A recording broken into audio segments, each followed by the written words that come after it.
ฮอดปากประตูแล้วท่านผู้ชมเนาะจะบ่มีป้ายเนาะท่านผู้ชมเนาะลงมานี่ก็สั้นเติบอันนี้ก็บ่อนขายปีเนาะหรือว่ามีประตูโป่งเข้าไปนี่ก็สิบ่ไกลปานใดเนาะพี่น้องเนาะปีเท่าไหร่นะปีหนึ่ง10,000พี่น้อง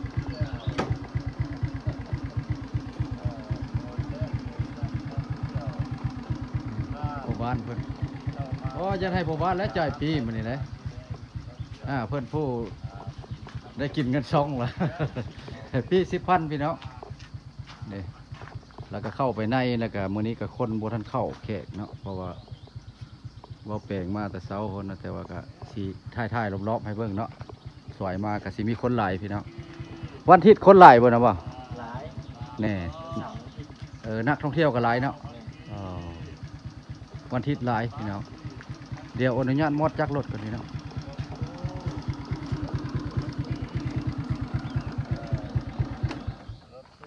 ทางลงมาก็สั้นพี่น้องพอป่าหน่อไม้กระเซ็นก็หลายได้พี่น้องไม้ซอด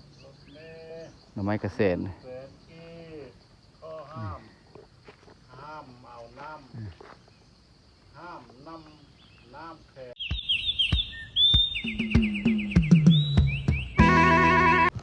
เมื่อนี้เลยสิพาพี่พ่อน้องไปอันถ้ำคุณน้ำคำดิบพี่น้องอันนี้ก็แม่นทางแว่ไปถ้ำปลาเสื่อมแล้วก็ถ้ำประภาพี่น้องทางแว่เนาะนักท่องเที่ยวก็เคยไปมันเป็นสามนี้วันนี้มีไปเบิ้งน้ำกันเนาะเพราะว่าน้ำมันลดละเอาที่เป็นอะไรที่เข้าได้เข้าง่ายคุณน้ำคำดิบเนาะเพราะว่าบ่อแปลงบ่ได้ไปปีนึงแล้วพี่น้อง2 คนเพิ่นนี่แหละพี่น้องมากับพ่อบ้านพี่น้องมื้อนี้ฮะรถคนละคันไปเบิ่งไปส้มน้ำกันพี่น้องเนาะเพราะว่าทางเส้นนี้ก็รถก็หลายแน่สายทางเลขที่12นะรถบ่ขาดสายเลยพี่น้องเนาะรถหลายเฮาได้ระวัดระวังพี่น้อง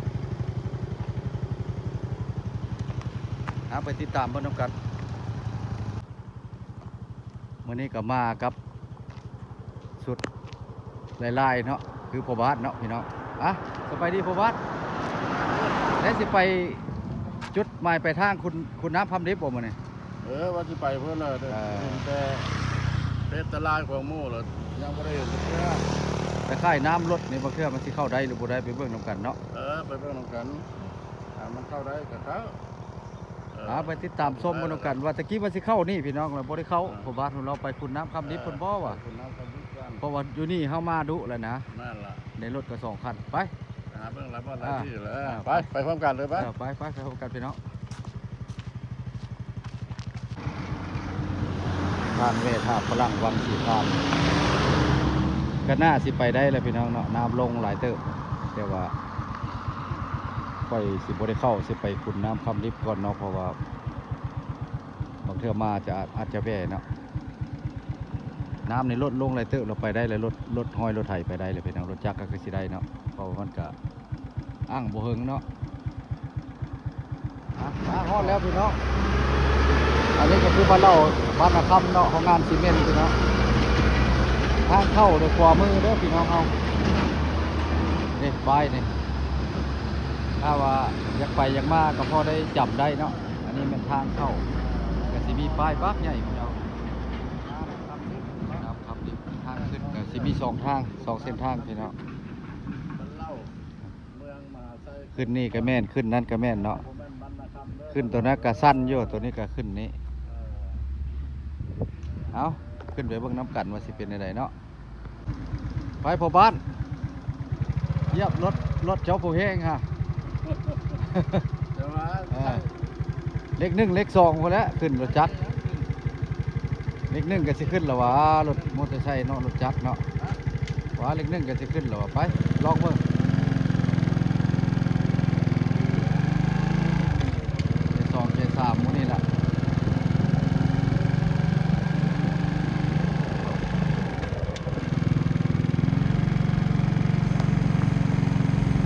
ความจริงเราบ่ได้มานะ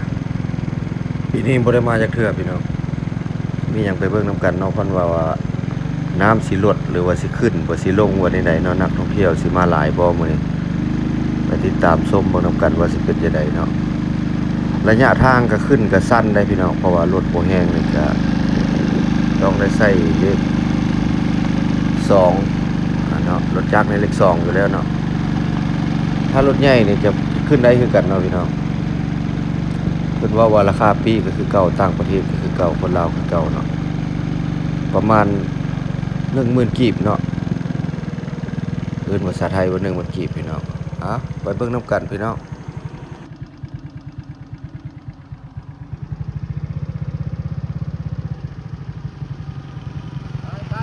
ไปลุย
ลงเลข2ปานนั้นแล้ว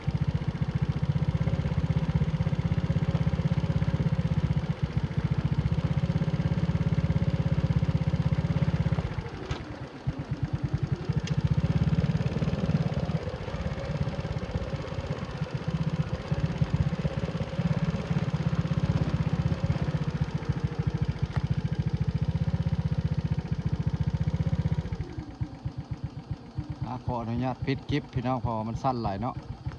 ฮอดปากประตูแล้วท่านผู้ชมเนาะจะบ่มีป้ายเนาะท่านผู้ชมเนาะลงมานี่ก็สั้นเติบอันนี้ก็บ่อนขายปีเนาะหรือว่ามีประตูโค้งเข้าไปนี่ก็สิบ่ไกลปานใดเนาะพี่น้องเนาะปีเท่าไหร่นะปีหนึ่ง10,000พี่น้อง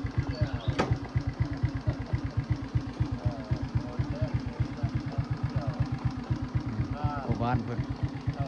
จะให้พ่อบ้านและจ่ายปีมื้อนี้เลยเพิ่นผู้ได้กินเงินซองละ ปี10,000พี่น้อง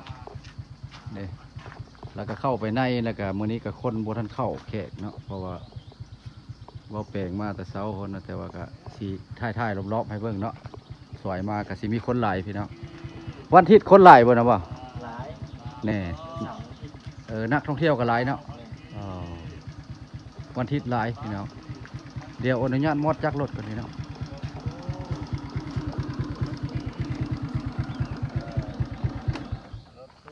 ทางลงมาก็สั้นพี่น้องพอป่าหน่อไม้กระเซนก็หลายได้พี่น้องนะไม้ซอดหน่อไม้กระเซนห้ามเอาห้ามน้ำแข็งเลยมาอีกแล้วพี่น้องโอ้ว่าฮอตซี่ผมก็ได้อัด3 คน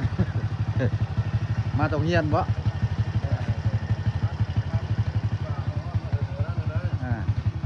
ผู้บ้านใจปีดูใจปีดูเอาไปซิมไหมครับสบายดีใจปีดูคนก็เข้ามาหลายอยู่บ่นักเฮียนเลิกเฮียนแล้วนี่มันเข้าเฮียนแล้วบ่งามน้ำ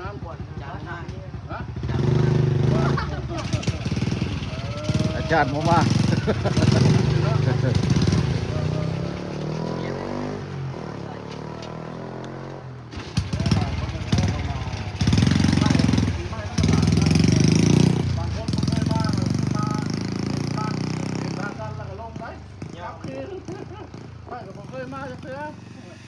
อดแล้วพี่น้องอ๋กวางเติบเนาะลุ่มหน้าผาเนาะตัดกุนน้ำคำดิบพี่น้องตัวนี้บริเวณใกล้สีฮอดเนาะโคนไม้นี่ไม้อย่างเด้คือใหญ่เลยเนาะกำลังเฮ็ดยันห้องน้ำเนาะแต่มึงเฮ็ดห้องน้ำตัวนี้สิเป็นสวนสัตว์เพราะเนาะยันบ่มีสัตว์ตัวยันมีแต่งัวเนาะ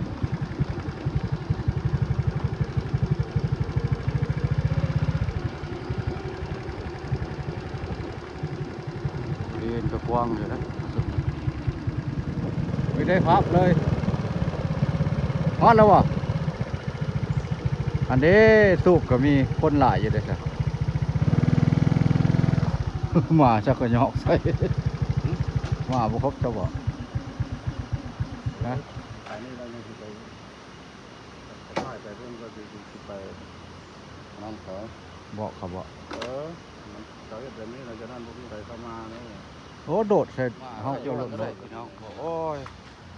แรงท่องเที่ยวพอเฮ็ดมาโดดใส่เนาะโดดมา2 คนเลยพอบ้านในค่อยเนี่ยเป็นในนี้สิได้ไปเว่าในเจ้าของเพิ่นเป็นแบบนี้แหละบ่คักไปได้เลยพี่น้องตอนนี้เราฮอตเลยพี่น้อง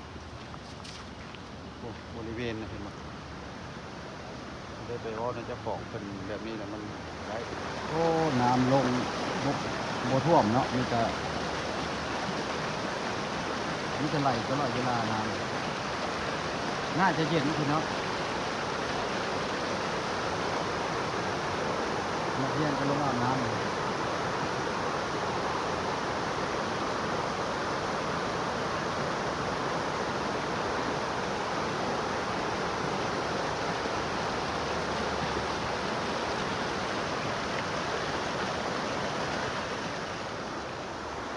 คนบ่ทันหลายปานใด11-12 โมงคนหลายพี่น้อง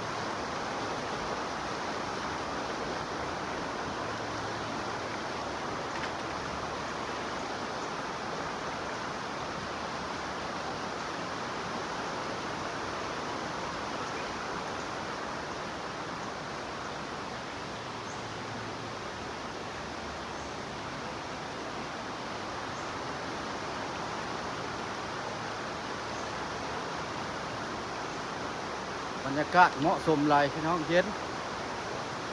เข้ามาในนี่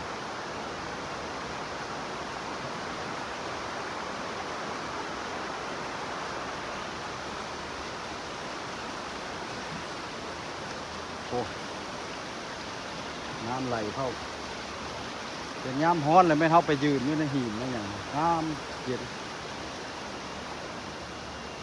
ขุนน้ำคำดิบเป็นครั้งเทื่อที่2เนาะค่อยมาเนาะ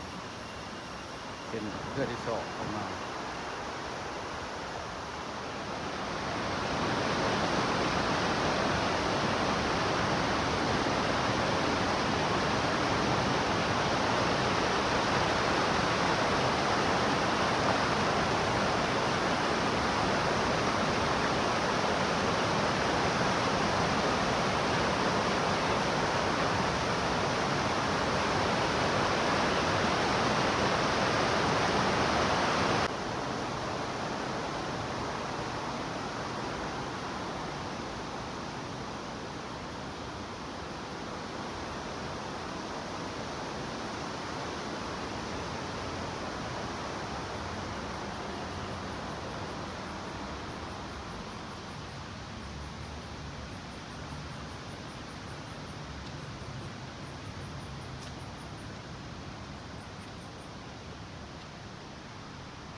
แขกบ่มีเพราะว่าน้ำก็หารถใหม่ๆมันมาดเนาะแขกบ่อยากมีหลายเริ่มแล้วพี่น้องเริ่มเลยเดือน12เป็นหน้ำไม้เนาะมากินข้าวป่ามีกระเปาะกระพัวหน้ำไม้กระสอบกระเสนในหลายนี่หรือว่าหน้ำไม้ซอสหน้ำไม้เหี้ยนี่บักหลายๆพี่น้องอันนี้แม่นตัดขุนน้ำคำดิบเนาะเพิ่นเอิ้นเนาะก็เป็นแหล่งท่องเที่ยวอีกแหล่งหนึงบ่อนในแข่งขม่วนพี่น้องมามื้อนี้ก็2คนกับพ่อบ้านเพิ่นแขกบ่ทันเข้ามาหลายเข้ามาปี10,000เนาะพี่น้องเนาะคือเฮ็ดนำกันแหละในบริเวณเดินบ่อนเฮานั่งลิ้นนั่งดื่มอาหารเนาะ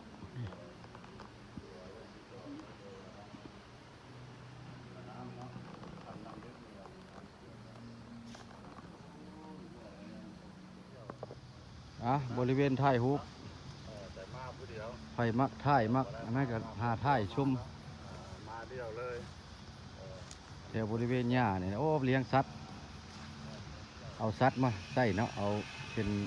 ที่ว่าสัตว์ที่ว่าเฮาเบิ่งคือสิคัก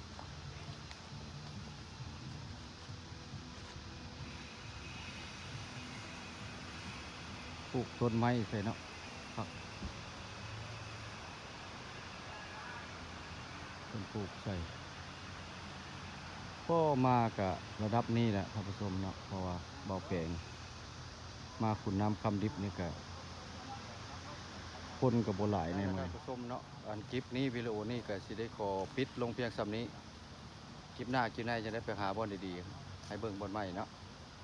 ขอโทษขออภัยเนาะวิดีโอที่พอ2คลิปผ่านมานะก็สิลบไปยันเพิ่นตัดคะแนนท่านผู้ชมเนาะเพราะว่ามันเป็นกล้องที่ว่าบ่คักเนาะเป็นภาพขาวหรือว่าภาพแบบสลัวไปหั้นนะคลิปไปทงนากับคลิปไปอันคำแพงยักษ์ขอโทษขออภัยพี่น้องเนาะทาง FC ผู้ติดตามเก่าติดตามใหม่ผู้ติดตามชมคลิปให้ทางช่องเบาแปลงมานาเนาะขอขอบคุณหลายๆที่ว่าเข้ามาชมคลิปให้กันบ่ทิ่มบ่ปะบ่วางกันในนั้นแหละครับผู้ชมคลิปนี้ก็สิได้ขอปิดคลิปเพียงซ้ำนี้พี่น้องไปก่อนพี่น้องบ๊ายบายสบายดี